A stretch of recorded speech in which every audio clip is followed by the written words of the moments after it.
obboleessi keessan jiraataan gaarraa sagalee waaqayyoo walii wajjin barachuudhaa fi dhiyaadheen jira.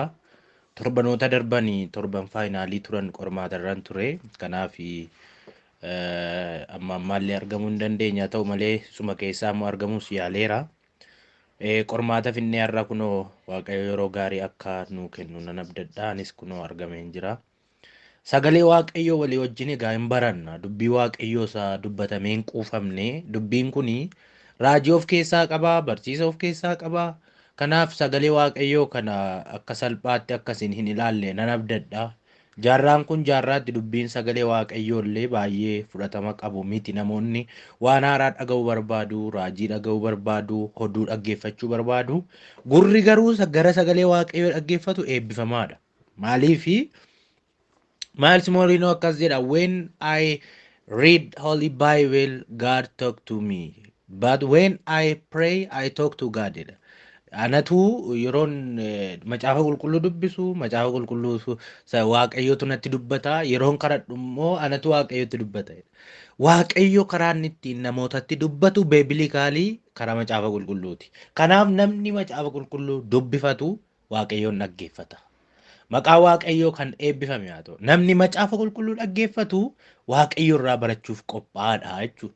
Namni waan sagalee waaqayyoo jedhu dhaggeeffatu, namni waan waaqayyo dubbatu dhaggeeffatu waaqayyo irraa barachaa jira. Kanaaf namni gurra qabus hafuurri qulqulluun waldoota kiristaanaatiin jedhu dhaggeeffatu kan jedhu hafuurri qulqulluun akka namaatti maqaa namaa waama yookiis maqaa amantootaa waama jechuu osoo hin taane hafuurri qulqulluun karaa sagalee waaqayyoo dubbata. Sagalee waaqayyoo immoo macaafa qulqulluudha. Macaafni qulqulluun namoota nuun bebbeennu kan akka Phexros fa'aa macaafa qulqulluu keessatti waa'een isaanii kan barreeffame. Gabreelii fa'aa akkasuma immoo ergamoota warra jaarraa tokkoffaa zayitii danfaa keessa buufamanii du'an warra leenca beelaadhaan nyaataman akkasuma Maariyaamiin miti. Macaafni qulqulluun gooftaa Yesuus Kiristoosidha. Macaafni qulqulluun nama beekamaa nuun macaafa qulqulluu keessatti beennu mootota beekamoo osoo hin taane macaafni qulqulluun seera uumamaatii kaasee haga mul'ataatti Yesuus Kiristoosidha. Kan barreeffame hundumtuu Yesuusiin argisiisuuf barreeffame jechuudha. Kanaaf baga gammaddan sagalee kanarraa nama baratu ta'uu keessaniif baga waaqayyoo carraa kana isiniif kenne. Baga waaqayyoo carraa kana nuuf kenne. Har'a sagalee waaqayyoo wangeela Maatiyos boqonnaa 5 lakkoofsa 13 haga 15tti walii wajjiniin baranna. Meen kadhanna waaqayyo akka nu ibsuuf. Yaa waaqayyo galanni siif haa ta'u. Yeroo kana waan nu laatteef ulfaadhu. Yaa waaqayyo araarri kee guddaa taanaan, jaalalli kee guddaa taanaan nama barachuuf qophaa'u, nama dubbii kee irraa baratu taaneerra.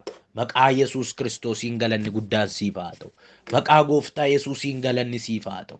Ulfinni guddaan siif haa ta'u. Amma sammuu keenya nuu bani sagalee kee nutti dubbadhu. Kan nuun lolurraa rukute dubbiin kun jireenya keenya akka geeddaruuf yaa waaqayyo ayyaana nuu baay'isi. Maqaa gooftaa maqaa Yesuusiin ameen. Wangeela Maatiyos boqonnaa 5 lakkoofsa 13 haga 15tti kan jiru walii wajjin ilaalla.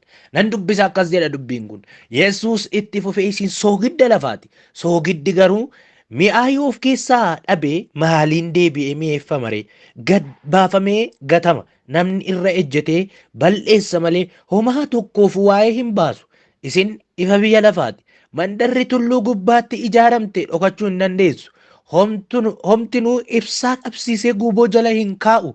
Baattuu ibsaa irra kaa'a malee ibsichis mana keessaa kan jiran hundumaaf ibsa. Haaleluuyaa.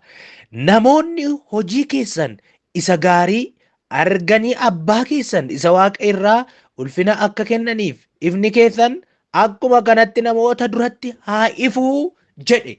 Kun lakkoofsa 16 hamma lakkoofsa 16tiin dubbise. Kan nu ilaallu garuu hamma lakkoofsa 13 hamma lakkoofsa 15ttidha. Lakkoofsi 15 inni nuun irratti dhaabannu akkas jedha. Homti nu ibsaa qabsiisee guuboo jala hin kaa'u. Baattuu ibsaa irra kaa'a malee ibsichis mana keessa kan jiran hundumaaf hin ibsa.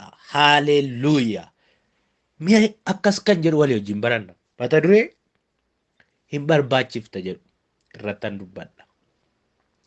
Hin barbaachifta mata duree jedhu. Maaltu akkati barbaadamtu godha? Maaliif barbaadamta? ati eenyu kan barbaachiftu kan jedhu immoo walii wajjin ilaalla. Hin barbaachifta. Isa duraa ati eenyuun akka taate of beektaa? Atumti kun, atumti mucaan kun, mucaan durbaa kun, atumti obboleessi kun, atumti obboleettiin kun of beektaa amma geessu. Gaafa of ilaaltu maal keessatti of ilaalta? Daawitiin ati itti gargaaramtu eenyummaa kee keessatti ilaaluuf qulqulleesse waa'ee keessatti argisiisa. Hoo haleluuyaa. Har'a hamma ati geessu Hafuurri Qulqulluun sitti himuu barbaada. Atumti kun hamma geessuuf hamma barbaachiftu Hafuurri Qulqulluun sitti dubbata. Baga gammadde. Yeroo of ilaaltu, yeroo eenyummaa kee kana xiinxaltu ati eenyu akka taate beektaa? Eenyummaa kee dhugaa argachuuf Daawitiin ati itti fayyadamtu eenyu yookiis maalidha? Kanallee irra deddeebi'eetan isin gaafadha. Daawitiin dhugaan eenyummaa keenya mul'isu macaafa qulqulluudha. Macaafa qulqulluu keessatti kan of ilaalanii of argatu. Gaafa of argatan immoo barbaadamoo akka ta'an of baru. Namoonni macaafa qulqulluu keessatti of ilaalanii tokko of argatu. Lammaffaa immoo barbaachisummaa isaanii baru. Sababni isaa namni macaafa qulqulluu keessatti of ilaalu nama dhiiga Yesuusiin fayyeedha.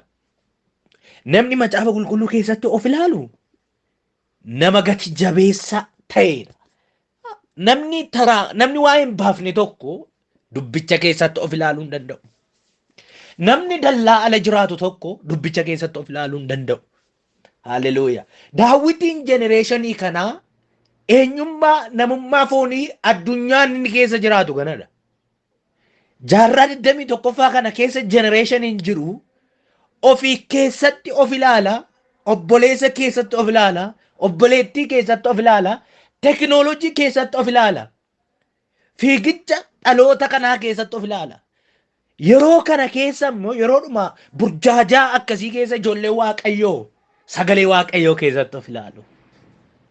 Ilaa akkas eenyummaa kee dhugaa kan argisiisuu danda'u sagalee Waaqayyooti. Addunyaan kun sirraa hirrifteetu sumaan sitti argisiifti. Akkam gootee sirraa hirrifti beektaa?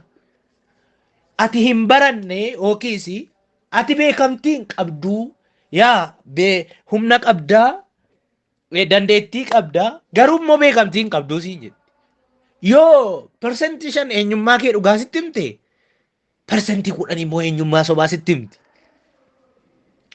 Yoo persentii 75 waa'ee eenyummaa keetii sitti himte, persentii 95 immoo waan biraa sitti himti. Eenyummaa dhugaa inni sirriin namni 100% eessatti of baruu danda'a beektaa? Sagalee Waaqayyoo keessatti. Dubbichi dhugaadha. Miizana dhugaarra kaa'es eenyummaa namaa madaalee namatti hima. Ani hidhee Isaayyaas yeroo of baru toora namoota awwaara keessa jiran, toora namoota waa hin baafne gidduuttan of arge. Akkamittiin of arge? Yeroo of argu yeroo of agartu eessa akka jirtu barta. Yeroo of agartu eenyuun akka taate beekta.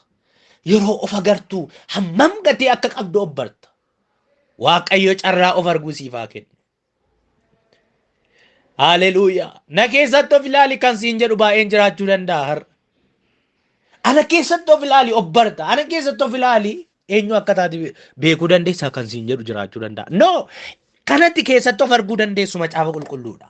Macaafni qulqulluun miizana qajeelotaati. Macaafni qulqulluun eenyummaa dhugaa namatti argisiisa. Egaa narra isa kana walii wajjin ilaalla.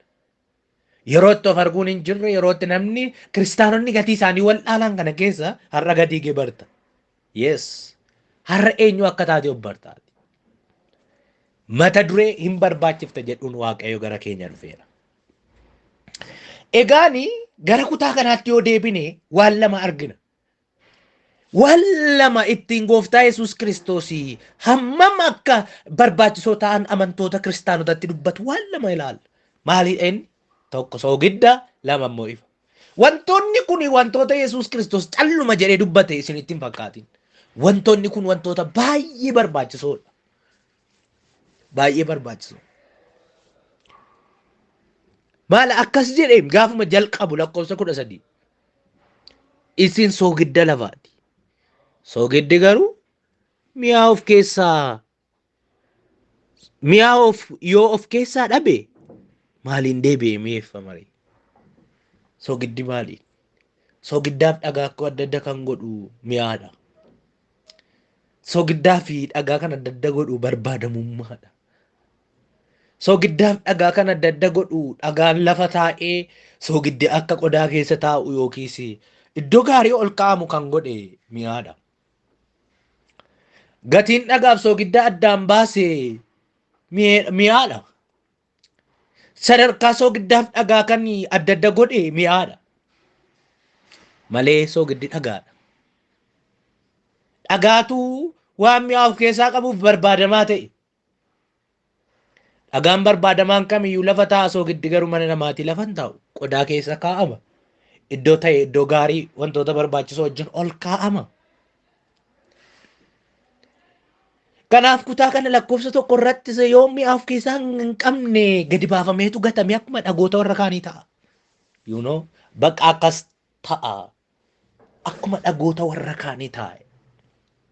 Waaqayyo nu haa gargaaru. Gadi baafameetu hin gatama yoo mi'aa of keessaa hin qabne. Mee kanatti hin deebina. Wantoota mi'aa dhagoota eenyummaa kiristaanummaa kana wantoota mi'aa keessaa xuuxanii dhagaa godhanii waan baay'ee ni ilaalla. Yoo yeroo qabaanne. Garuu isin soogiddaa. Soogiddi immoo mi'aa of keessaa hin qabu yoo ta'e maal ta'a? Gadi baafamee gatama. Akkuma dhagoota warra kaaniitti namni irra ejjeta. Akkuma dhagoota warra kaaniitu namni irra ejjeta. Yoo maal ta'e yoo mi'aa of keessaa fixeera ta'e.